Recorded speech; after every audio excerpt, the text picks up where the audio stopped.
Suspension is back. All cleaned up. Looks dialed. Factory connection bladder added.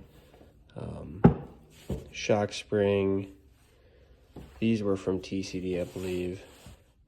So that's kind of a cool little setup there. So yeah, fork, shock, a whole bag of extra parts somewhere in here. And yeah, a whole bunch of extra parts here. Got the bacon cooling because we're paranoid of smoke alarms in this place. This is how she sits. Front end's greased, back end's greased, linkage is greased. Sick counterweight because insert here. Yeah, that happened. So yeah, throw some suspension on and keep going. All right, been a couple days. Went to California. That was pretty cool. Got this sick poster to add to the collection. But yeah, oh yeah, just in case you needed to know. Yeah, so we got the shock on, rear end together, aside from like brakes and all that stuff. Time to put the forks on. Got the forks here.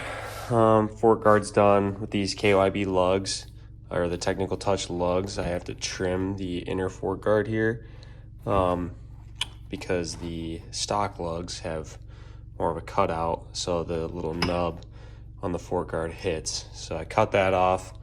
And the reason I go with KYB, honestly, I loved it when I rode a Yamaha. I think it's the best suspension you can get without like getting into the WP Pro components, but it's obviously right there in line with it. Disclaimer though, I haven't tried like technical or MX Tech suspension or anything like that, but the KYB gives you that plush initial hold up, but you still have good bottoming resistance. So I like it, just gives a good feel.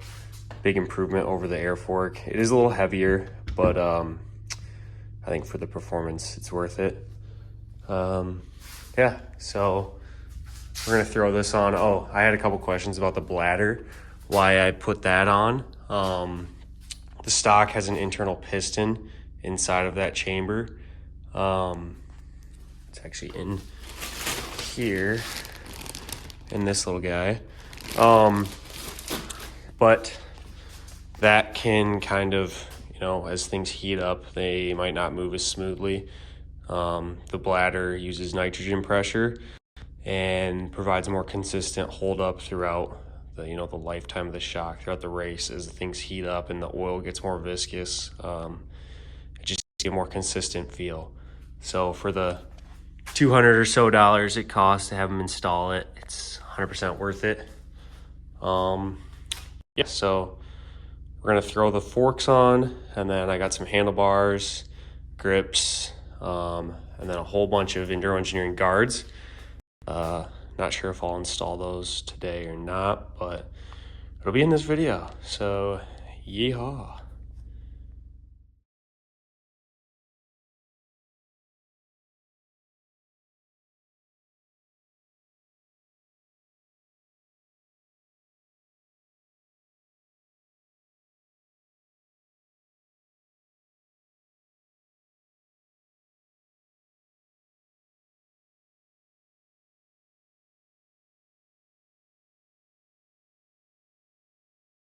Helpful tip here. These frame guards that KTM makes now, makes it really hard to bleed your brakes. So I cut this off, just this top cap part, basically just torch and a razor blade and zoop, finished product. I mean, doesn't look incredible, but now I can bleed my brakes because chronic brake dragger. So yeah, this right here, probably a favorite Enduro Engineering product, open-ended handguards. These are the part numbers for the Husky. Here's your mount, here's your guard. These are the same, just different colors. Only tools you need to put these guys on, the 8mm and a Phillips head. So get these mounted to here and then we'll stick these on. All right, so front end is done for today. I got the bars on, handguards on, some grips on. You literally cannot beat these. I mean, super sturdy. I run them because when you hit a tree with these things, they have some give to them, where full wraparound bark busters basically just deflect you. Obviously, it's all rider preference, but I switched to these when they first came out. I knew EE makes a great product, so wanted to try them, and I had just had my shoulder surgery done. So I switched over to these guys and really like them. I've hit a lot of trees and never had any issues with my shoulders or anything giving out. Gives you a little more flexibility here, but they're still solid enough. You can mow some stuff over. Bar setup, I'm trying a new bar here from ODI, the KTM OE bar. I had the CR High bar on before, but I felt like it was just a little too high for how far it was swept back. So I went with something a little straighter across, same relative height and width. Might get blasted for my bar choice, but I don't know. This is something I would not take advice from me on. It's all rider preference, but don't judge. So yeah, whole front end of this thing's feeling pretty comfy. And yeah, we're gonna go to some protective parts next. All right, so phase 2 is complete. Biggest thing here, as you saw earlier, suspension, but gotta highlight the Enduro Engineering protection we put on here. These radiator guards slash braces. Obviously blocks front impacts, but this side thing here protects side impacts with the radiator. Perch mounted hand guards we went over. Skid plate, KTMs are pretty easy to install. Skid plate and linkage guard. Got the tip here about the frame tape. Currently installing the EE skid plate. And pro tip, they send you this sweet foam tape. Slap that on there so you don't get a bunch of vibrations. These skid plates are money because if you're like me and you case things, these frame rails will flatten, basically ruin the frame, and then you gotta buy a new one. So yeah, definitely get yourself a skid plate with a linkage guard, because yeah, you don't want to take that hog out. The sweet end cap, just drill out the rivets, throw this thing on. And you can just take this off, swap out spark arrestor or no spark arrestor, just depending on where you're riding. Rotor guard, this is key, otherwise your rotor gets destroyed.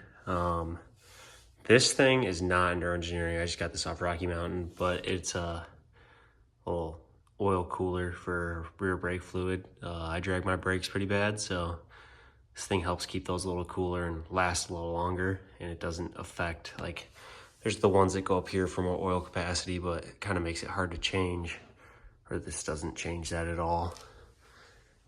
Then on this side, got our slave guard here.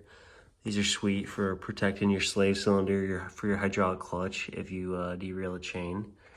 It's key. And then this new TBI guard, it's kind of tough to see. Grab a light here. This thing is sweet. That's vital parts of your bike protected right there, so gotta have that. Better look at the slave guard. All super easy to install parts. So yeah, the next things we're gonna do in episode 3 is cosmetics, chain and sprockets, cylinder head, and should be about it. Should be ready to rip.